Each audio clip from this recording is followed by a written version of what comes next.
వందే శంభుం ఉమాపతిం సురగురుం వందే జగత్కారణం వందే పన్నగభూషణం మృగధరం వందే పశూనాం పతిం వందే సూర్య శశాంక బన్హినయనం వందే ముకుంద ప్రియం వందే భక్తజనాశ్రయం చ వరదం వందే శివం శంకరం. ఓం శ్రీ దుర్గామల్లేశ్వరాభ్యాం నమః. అర్జునం వందే జగదేక వీరం. ఓం శ్రీ రాధాకృష్ణాభ్యాం నమః. మనకి శనీశ్వర స్వామి అనగానే మనం భయపడతాం. చాలామందికి శని అర్ధాష్టమ అష్టమ ఏలినాటి శని సమయాలలో మాత్రమే మిమ్మల్ని ఇబ్బంది పెడతాడేమో, మిగతా సమయాల్లో ఇబ్బంది పెట్టడేమో అనుకుంటారు. కాదు, అసలు అర్ధాష్టమం అష్టమం ఏలినాటి శనిలో ఇబ్బంది పెట్టడాలు కాదు, అవి ట్రైనింగ్ ఇస్తున్నాడు మీకు. ఇప్పుడు మా బంధువులు వచ్చారండి అని కోళ్ళను కోసేసి మేకలను కోసేసి గారెలు వేసేసి భోజనాలు పెడతారు. ఒక జీవిని చంపేస్తున్నాం అనేటటువంటి ఆలోచన మనం మానేస్తాం.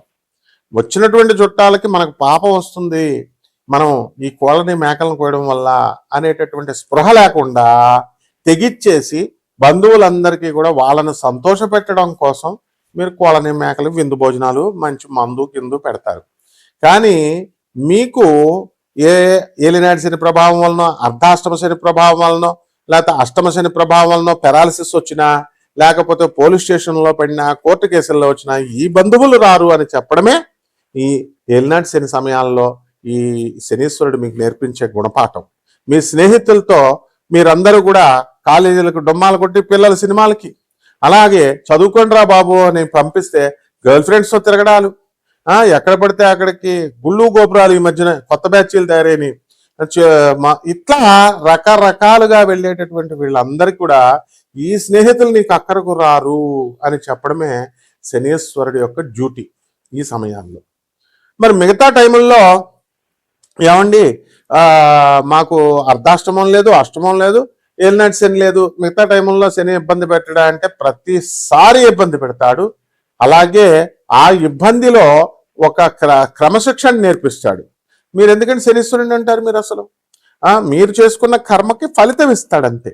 అంటే మీరు పూర్వజన్మల్లో జన్మ పరంపరలో 84 లక్షల జన్మలు ఎత్తొచ్చారు. ఆ జన్మల్లో పాపాలు చేశారు, ఇస్తున్నాడు కష్టాలు, సుఖాలు చేశారు, ఇస్తున్నాడు మంచి సుఖాలు ఇస్తున్నాడు శుభాలు చేస్తే, మంచి పనులు చేస్తే.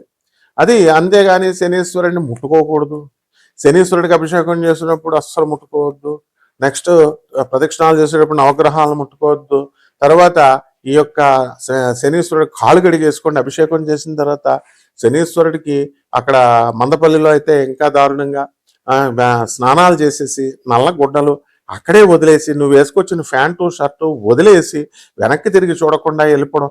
ఎవర్రా మీరంతా పండితులరా, బోకునా కొడకల్లారా? ఇదిరా మీరు శనీశ్వరుడి గురించి చెప్పేది?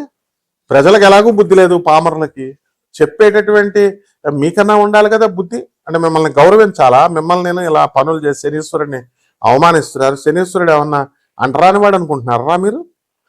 మీరు తప్పులు చేసి, మీరు బోకు పనులు చేసి, మీరు వెధవ పనులు చేసి మీ కర్మలకు పెరాలసిస్ ఇస్తే శనీశ్వరుడు దేవుడు చేయలేదు. ఏంట్రా దేవాలయాలకు వెళ్ళిపోతే అయిపోద్దా? ఎవడెళ్ళమన్నాడు అసలు దేవాలయాలకు మిమ్మల్ని? దేవాలయాలు ఎందుకు పెట్టారు? మత ఐక్యత కోసం, కుల ఐక్యత కోసం. ఓ పంతులు గారు బతుకుతాడు, బయట ఉన్న చెప్పులు స్టాండ్ వాళ్ళు బతుకుతారు, పూల షాపులు బతుకుతారు, ఇందుకే పెట్టారు మీకు. అంతేగాని దాన్ని పండితుల డ్యూటీ అది చెప్పాలా? అబ్బో గుడిలోకి వెళ్ళి ప్రదక్షిణాలు చేసేస్తే వైబ్రేషన్స్ వచ్చేస్తాయి, షర్ట్ ఇప్పేసి మళ్ళీ ఎక్స్ట్రాలు షర్ట్ ఇప్పేసి ప్రదక్షిణాలు, దానికి నేను కూడా చెప్పాను. కానీ ఏంటి, ఎలక్ట్రోమాగ్నెటిక్ వేవ్స్ వచ్చేస్తాయి, బాడీ పర్సీవ్ చేసుకుంటుంది, బాడీ తీసుకుంటుంది, నెగిటివ్ పోతుంది, పాజిటివ్ వచ్చేస్తుంది, చెప్తా, అది డ్యూటీ అది. అలాగే పంతులు డ్యూటీ పంతులు చేస్తాడు, పంతులు బతుకుతాడు, ఈ అమ్ముకునేటటువంటి వాళ్ళు బతుకుతారని పెడతారు దేవాలయాలు. అక్కడికి వెళితే మీ డ్యూటీ మీరు చేయకుండా వాడు ఏంటంటే స్పెషల్గా ఉండాలా, యునిక్గా ఉండాలని శనీశ్వరుని ముట్టుకోకు, శనీశ్వరుని అక్కడే బట్టలు వదిలేసి బట్టరా మీరు, మీకు వస్తుందిరా పక్షపాతం ఇలా చెప్తే. So be careful while preaching all this nonsense. ఏంట్రా శాస్త్రాలు ఎక్కడున్నాయి? Stupid fellows. సో ఈ విధంగా చేస్తే ఇటువంటి చెప్పిన వీళ్ళకే కాకుండా పాటించినటువంటి వాళ్ళకు కూడా మిమ్మల్ని తప్పకుండా పీడిస్తాడు. రౌరవాది నరకాలకు విసిరేయడం కాదు, అసలు ఎక్కడ ఉండగానే చూపిస్తాడు. శనీశ్వరుడు శివుణ్ణి లెక్క చేయడు, విష్ణువుని లెక్క చేయడు, బ్రహ్మను లెక్క చేయలేదు, అండ్ ఈ ఎదిరించి పడేశాడు. And it is an autonomous planet. ముందే చెప్పాను నేను, ఇండిపెండెంట్ సంస్థ అది. ఎలాగైతే ఒక ఏఐసిటిఈ, ఒక యూజిసి, ఒక అటానమస్ బాడీస్ ఉన్నాయో, ఇండిపెండెంట్ చార్జెస్ ఉన్నటువంటి బాడీస్ అది. సో ఎప్పటికీ ఆయన ఆన్సరబుల్ కాదు శనీశ్వరుడు. బ్రహ్మకి మిగతా గ్రహాలు నోరు మూసుకొని వెళ్ళి రిపోర్టింగ్ ఇవ్వాలి, బ్రహ్మ విష్ణు మహేశ్వరులకు ఇవ్వాలి. శనీశ్వరుడికి there is no necessity. Even నవగ్రహాల నాయకుడైనటువంటి రవి కూడా వెళ్ళి రిపోర్టింగ్ ఇవ్వాలా. అండ్ శనీశ్వరుడు అంటే reformative planet, and he will reform the society, he will amendment planet అది. బ్రహ్మ విష్ణు మహేశ్వరులు కూడా వాళ్ళు పాత లాస్ రాసి ఇది అని అన్నప్పుడు నీకు దాన్ని అమెండ్ చేస్తాడు ఆయన. బలి చక్రవర్తి ప్రైడ్ దానాలు చేశాడు, ప్రైడ్ అహంకారం వచ్చింది. అది అప్పుడు ఏం చేశాడు, విష్ణుమూర్తిలో దూరి ప్రైడ్ అనేటటువంటి దాని వల్ల గొప్ప నేను దానం చేస్తున్నాను, చాలా మంది దానం చేస్తారు, మంచిది, అంతవరకు బాగుంది. మీ పిల్లలకు చెప్పాల్సిన అవసరం ఏంటా? ఇంటికి వెళ్ళి మీ ఫ్రెండ్స్కి గొప్ప చెప్పాల్సిన అవసరం ఏంటి అసలు? మీరు ఈ కుడి చేత్తో చేసిన దానం ఎడం చేత్తకి తెలియకూడదు, దానికి గుప్త దానం అంటారు. గుప్త దానం అంటే పేదోడికి అన్నం పెట్టరు. తిరుపతిలో హుండీలో మాత్రం వజ్ర అది కిరీటం వేసాడు, లేకపోతే కట్టలు వేసాడు అంటాడు. దేవస్థానం ఏం చేస్తుంది, చెప్పుద్ది రా మళ్ళీ ఇంకొకటి వస్తాడని ప్రచారం చేసుకుంటారు. This is not the way. ఏం పేద ప్రజలు కనపట్లేదా నీకు? వికలాంగులు కనపట్లేదా? అనాథలు కనపట్లేదా? తర్వాత సాధు సత్పురుషులు కనపట్లేదా? సాధువులు వాళ్ళకి 10 రూపాయలు అయ్యో కానీ దేవాలయాల్లో వేస్తావు. ఇది దీనికి ప్రవచనకారులు చెప్తా ఉంటారు. ఏంటి, వెళ్ళిపోండి దేవాలయాలకు, వెళ్ళిపోండి కర్మలు పోద్ది. వీళ్ళ కర్మలే పోవు, వీళ్ళ పిల్లలే సగం మంది వదిలిపడేశారు. వీళ్ళ కుటుంబాలనే వికలాంగులు, వాళ్ళు వీళ్ళు మతిస్థిమితం లేనటువంటి వాళ్ళు వీళ్ళందరూ ఉన్నారు. రెండే చెప్తే శనీశ్వరుడు మరి ఊరుకుంటాడా? ఇస్తాడు. కాబట్టి ఒళ్ళు దగ్గరట్టుకొని చెప్పాలి ఎవడు చెప్పినా సరే. సో మీరు నాన్ సెన్స్ అంతా చెప్తూ ప్రజల సొసైటీని మీరు నాశనం చేస్తుంటే అటువంటి విధవాళ్ళందరినీ కూడా రిఫర్మేషన్ చేసుకొస్తూ ఉంటాడు. రిఫర్మేటివ్ ప్లానెట్ అంటారు దీన్ని. కాబట్టి శనీశ్వరుడు ఎవరికి భయపడ్డు. అండ్ కొన్ని సంవత్సరాల పాటు విష్ణువుతో యుద్ధం చేస్తే ఏం చేస్తాడండి విష్ణువు? ఆల్టర్నేటివ్గా ఆఖరికి ఆయన కాలు విరగబెడతాడు. శివుడు అంశ అండి శనీశ్వరుడు అంటే. రిఫర్మేషన్ ఇచ్చారు ఆయనకి, దండం పట్టుకున్నాడు ఆయన.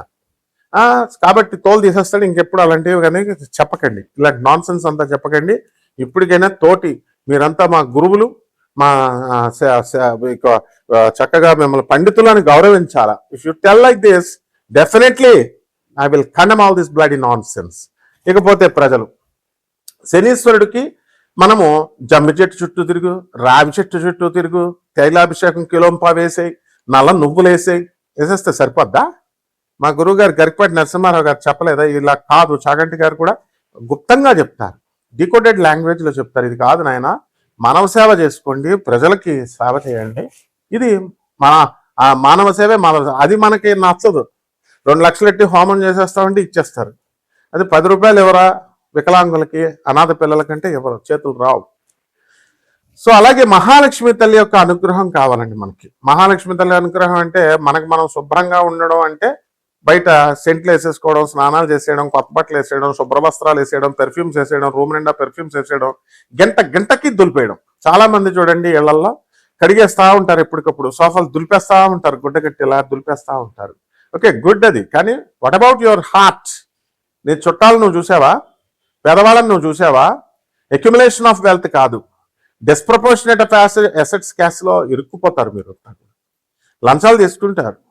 ఎందుకు? ఏం ప్రయోజనమే? బీరువాల్లో దాస్తారు కట్టలు, ఏం ప్రయోజనం అవి? రాజు అంటే గవర్నమెంట్ అన్నా తీసుకెళ్ళిపోద్ది, ఇన్కమ్ ట్యాక్స్ డిపార్ట్మెంట్ అన్నా తీసుకెళ్ళిపోద్ది, లేదా దొంగలన్నా దొబ్బేస్తారు. కాబట్టి ఎట్టి పరిస్థితుల్లో కూడా ఇదంతా కూడా పేదవారికి ఖర్చు పెట్టాలా. అదే proud philosophy, progressive utilization theory.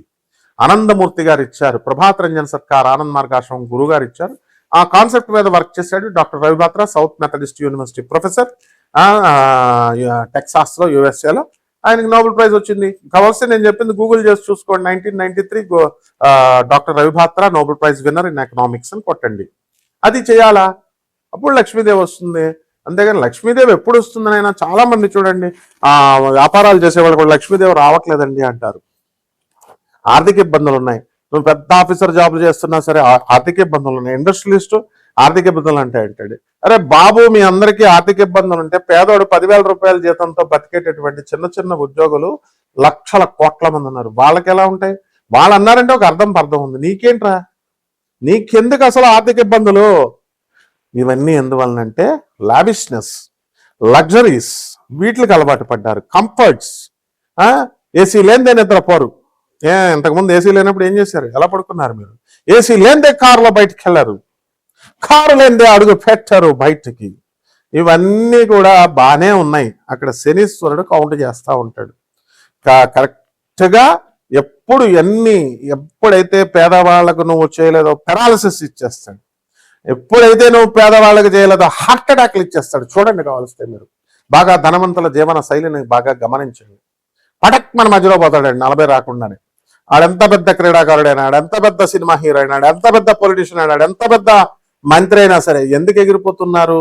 వ్యాపారస్తుడైనా పేదవాళ్ళకి చేయకపోవడం వల్ల. పేదవాళ్ళనే మభ్యపెట్టేసి ఓట్లేపిచ్చేసుకొని వాళ్ళని నీచంగా చూడకుండా, ఇంటికి రానివ్వకుండా, నువ్వు మాత్రం అప్పుడు ఓట్లు కావాల్సి వచ్చినప్పుడు వాడు గుడిసెల్లోకి వెళ్ళిపోయి వాడు చీముడు రాసేసుకుంటావు. శనీశ్వరుడు ఊరుకుంటాడు అనుకుంటున్నావా? ఊరుకోడు. కాబట్టి మహాలక్ష్మి తల్లి శనీశ్వరుడి యొక్క రికమెండేషన్స్ ను బట్టే మీకు వస్తుంది. కాబట్టి నువ్వు ఎన్ని లక్ష్మీ పూజలు చేసినా, నువ్వు ఎన్ని లక్ష్మీ హోమాలు చేసినా, ఎన్ని తామర పుష్పాలను సమర్పించినా లక్ష్మీదేవి రాదు. నీ బాడీని నువ్వు శుభ్రం చేసేసుకుని సెంట్లు కొట్టేసినంత మాత్రాన చెత్త ప్రవచనకారులు చెప్పేటటువంటి ఆ ప్రవచనాల వల్ల లక్ష్మీదేవి రాదు. నీ మనసులో ఉన్నటువంటి అసూయ, ఈర్ష్య, ద్వేషము, లస్ట్, యాంగర్, కోపము, క్రోధము, కామము పోవాలి. ఇది కలియుగం, కామయుగం, ఇది కల్తీ యుగం, ఈటింగ్ అండ్ మేటింగ్ పాలసీ, ఇది యానిమల్ లైఫ్. 84 లక్షల జీవరాశుల నుంచి వచ్చినటువంటి పర్ఫెక్ట్ యానిమల్ నే హ్యూమన్ బీయింగ్ అంటారు. ఈటింగ్ అండ్ మేటింగ్ చేయకపోతే ఇంకేం చేస్తారు మరి? కాబట్టి ఇవి చేస్తే లక్ష్మీదేవి రాదమ్మా. కాబట్టి ఇలాంటివన్నీ కూడా ట్రిక్స్ ఉంటాయి. ఎలా చేసుకోవాలి? గురువు ఎందుకుంటాడు? దత్తాత్రేయుడు ఎందుకున్నాడు? లహరి మాస్టర్డు ఎందుకున్నాడు? మహావతార్ బాబాజీ ఎందుకున్నాడు? రజనీకాంత్ పిచ్చోడా? ఎందుకు ప్రతిసారి సూపర్ స్టార్ అయ్యాడు? ఎందుకు ప్రతి సంవత్సరం వెళ్ళి ఆ మహావతార్ బాబాజీని కలిసి వస్తాడు? గురువులను ఎందుకు కలుస్తారు? దత్తావతార్ జగద్గురు అయినటువంటి నృసింహ సరస్వతి గాణగాపూర్లో వెళ్ళిపోతే మేము వెళ్ళామండి. గాణగాపూర్ కర్మలు తీసేస్తారండి. అంత డివోషన్తో, అంత అట్మోస్ట్ డివోషన్తో, అంత అట్మోస్ట్ డెడికేషన్తో, డిటర్మినేషన్తో పేద ప్రజల గురువు అంటే గురువు దగ్గరికి వెళ్ళినప్పుడు నువ్వు కారులో వెళ్తావా? నువ్వు చెప్పులు వేసుకొని వెళ్తావా? నీ దర్భాలను ప్రకటించడానికి నువ్వు పట్టు చీరలు కట్టుకుని వెళ్తావా? బంగారాలు మెడలో వేసుకొని వెళ్తావా? ఇవి నువ్వు వెళ్ళి గురువు దగ్గర స్కూల్కి పంపించే, స్కూల్కి ఇలాగే వెళ్తే రాణిస్తాం అనుకున్నావా? యూనిఫార్మ్ అనేది ఎందుకు పెట్టాము? సో యూనివర్సిటీస్ లో ఎందుకు నువ్వు టారన్ జీన్స్ వస్తే రాణిస్తామా? ఇంటర్నల్ అసెస్మెంట్ మార్క్స్ వేస్తామా? మాస్టర్లకు ఎదురు చెప్తే వేస్తామా? ఇది అంతే.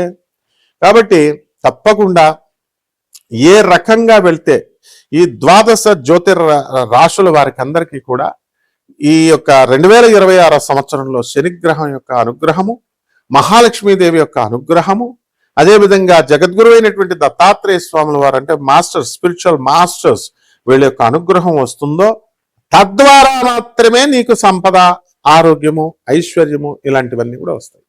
ఐశ్వర్యం అని అంటే అనగానే డబ్బని కాదు, ఆరోగ్యం కూడా. సో ఇటువంటివన్నీ తెలియాలి అంటే నువ్వు పర్ఫెక్ట్ గా దేవాలయాలు గుంపులుకి వెళ్ళి అష్టాదశ శక్తిపీఠాలు చూసామండి. అమెరికా నుంచి వచ్చామండి, 18 శక్తిపీఠాలు వెళ్ళామండి, మానస సరోవరం వెళ్ళామండి, 3,20,000 ఖర్చు పెట్టుకుని వెళ్ళామండి. తర్వాత హిమాలయస్ వెళ్ళామండి, కేదార్నాథ్ వెళ్ళామండి, బద్రీనాథ్ వెళ్ళామండి, కాశీ వెళ్ళామండి. ఎన్ని వెళ్ళినా, ఎన్ని పుష్కరాలకు వెళ్ళినా, ఎన్ని కుంభమేళాలకు వెళ్ళినా నీ కర్మ జరిగిపోయిందా? నీకెందుకు కష్టాలు ఇంకా మిగిలిన్నాయి? తెలుసుకోండి. గురువు యొక్క అనుగ్రహం కావాలి. కాబట్టి వరల్డ్ నెంబర్ 1 ఆస్ట్రాలజర్ నేను, ప్రొఫెసర్ డాక్టర్ ముల్లపూడి సత్యనారాయణమూర్తిని, ఒక అధర్వణ వేద పండితుడిని. కాబట్టి అష్టాదశ శక్తిపీఠాలన్నిటికీ కూడా చిన్ననాటి నుంచి మా గురువులతో కళాపోషణ కలబెట్టడానికి వెళ్ళాం. కాబట్టి యాక్చువల్ ప్రాసెస్ ఉంటుంది. గురువులు చెప్పిన ప్రకారం వెళ్ళాలి. గురువు యొక్క అనుగ్రహం కోసం మనం పాటించాలి. అరే నా పేరు కొడితే వేరే వాడు ఫోన్ నెంబర్ పెట్టేసుకుంటాడు ఒక దొంగ జ్యోతిష్కుడు. నా పేరు పెడితే వేరే వాళ్ళ జ్యోతిషాలు సెంటర్లు వచ్చేలాగా భ్రమింపజేస్తారు. వీళ్ళరా పండితులు, మీర్రా జ్యోతిషం సెంటర్లు చెప్పేది. సో ఇటు అందరికీ, ప్రజలందరికీ కూడా మీరందరికీ నేను మనవి చేసేది ఏంటంటే, నా యుఎస్ఏ నెంబరు, నా నెంబరు, పర్సనల్ నెంబర్ 2 కూడా ఈ స్క్రీన్ మీద డిస్ప్లే చేయడం అయింది. కేవలము వీటికి మాత్రమే మీరు రెస్పాండ్ అవ్వండి. అండ్ మీరు చక్కగా మేము నాన్ కమర్షియల్ ఆస్పెక్ట్తో ఈ యొక్క జ్యోతిష శాస్త్రాన్ని, ఈ యొక్క ఫలితాలని, ఈ యొక్క మెయిన్ ఇంటెన్షన్ ఏంటంటే ముందు జ్యోతిషం ఫలితాలు కాదు, మీకు జగద్గురువులను చూపిస్తున్నాను. జగద్గురువు అయినటువంటి స్వామి వివేకానందుడు, రామకృష్ణ పరమహంస, రమణ మహర్షి, ప్రభాత్ రంజన్ సర్కార్, ఆనందమూర్తి, పరమహంస యోగానందుల వారు, ఇటువంటి జగద్గురువుల యొక్క వాళ్ళని చూపిస్తున్నాం. వాళ్ళ యొక్క కృప వల్లనే మాత్రమే మీకు కర్మలు పోతాయి, అప్పుడు లక్ష్మి అనుగ్రహం వస్తుంది, అండ్ శనీశ్వరుడి యొక్క పీడ పోతుంది. అంతేకాని కేవలం మీరు లక్షల హోమాలు చేయించుకొని కపట జ్యోతిష్కుల, కపట మంత్రగాల, కపట బ్రాహ్మణుల వలలో పడితే ఇప్పటికే మీకు అనుభవం అయి ఉంటుంది. మీరు ఒక్కసారి గుండె మీద చేసుకొని చూసుకోండి, మీరు అన్ని చేయించాం, మా కష్టాలు ఇంకెందుకు ఉన్నాయని పరిశీలన చేసుకోండి. జగద్గురువుల ఆశ్రయం పొందినటువంటి వాళ్ళని ఒకసారి కంపేర్ చేసుకోండి, వాళ్ళకి ఏం కష్టాలు ఉన్నాయి? లేవు. ఎందుకంటే గురువు కర్మను తీసేస్తాడు. సో తప్పకుండా నాన్ కమర్షియల్ ఆస్పెక్ట్తో మేము చెప్తున్నాం. ఈ యొక్క మీరందరూ కూడా నన్ను సంప్రదించవచ్చు, భయపడక్కర్లేదు.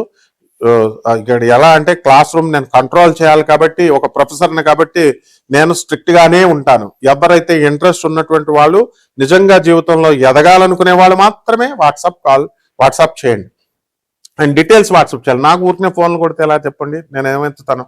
వాట్సాప్ చేయండి, లేదా అమెరికా కాల్లో మాట్లాడండి. సో ఈ విధంగా ఈ 12 రాశుల వారికి కూడా ఈ 2026 సంవత్సరంలో ఈ యొక్క శనిగ్రహం అనుగ్రహము, లక్ష్మీదేవి అనుగ్రహము, గురువు యొక్క దత్తాత్రేయ స్వామి వారి యొక్క అనుగ్రహం వలన మీకు ఎలాంటి ఫలితాలు వస్తున్నాయో దాంతో పరిష్కారాలతో పాటు చెప్తున్నాను, చూడండి.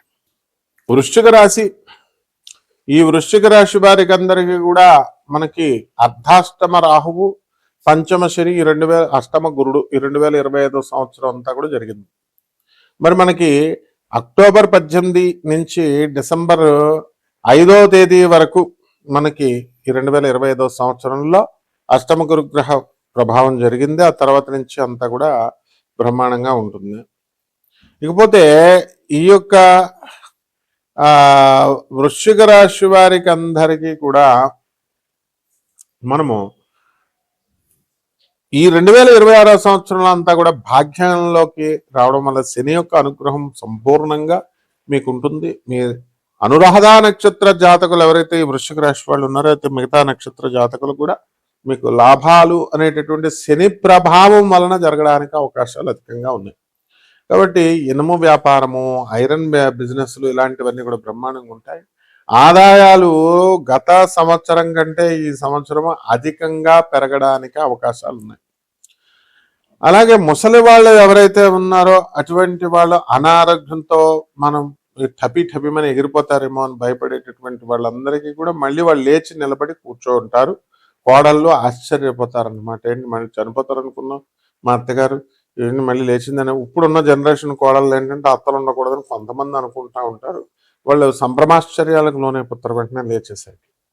ఆ విధంగా ఈ యొక్క వృశ్చిక రాశి వారికి అందరికీ కూడా మనశ్శాంతి అనేటటువంటిది లేకుండా ఉన్నప్పటికీ కూడా మరి అక్టోబర్ 2026 సంవత్సరం తర్వాత వీళ్ళందరికీ కూడా మనశ్శాంతి కలగడం అనేటటువంటిది జరుగుతుంది. అంటే కొత్త అడ్మిషన్స్లో విద్యార్థుల్ని అందరినీ కూడా చేర్పించడము, వాళ్ళకి చదువులకు సంబంధించి అధికంగా ధనం ఖర్చు అవ్వడము ఇలాంటివి జరుగుతాయి.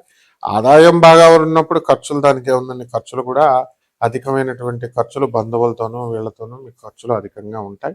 బంధుమిత్రుల యొక్క విందు వినోద కార్యక్రమాలకి, పెళ్ళిళ్ళకి అన్నిటికీ మీరు వెళ్ళడం అనేటటువంటిది జరుగుతుంది. కాబట్టి ఈ రకంగా మనం ఏం చేస్తామండి, ఈ రాశి వారికి అందరికీ కూడా మనం అనుకున్న పనులు అనుకున్నట్లు మనం ముందుకు వెళ్ళిపోవడం అనేటటువంటివి జరుగుతాయి. కొత్త వ్యాపారాలు మీరు స్టార్ట్ చేయడము ఇలాంటివన్నీ జరుగుతాయి. 2-3 రకాల వ్యాపారాలు కూడా మీరు చేయడానికి అవకాశాలు ఉన్నాయి.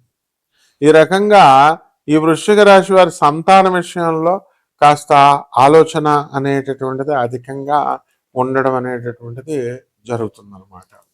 అంటే ఈ రాశి వారికి అందరికీ కూడా మనం ఏం చేయాలండి అని అంటే పరిహారాలు కొన్ని చేసుకోవాల్సినటువంటి అవసరం ఉంది.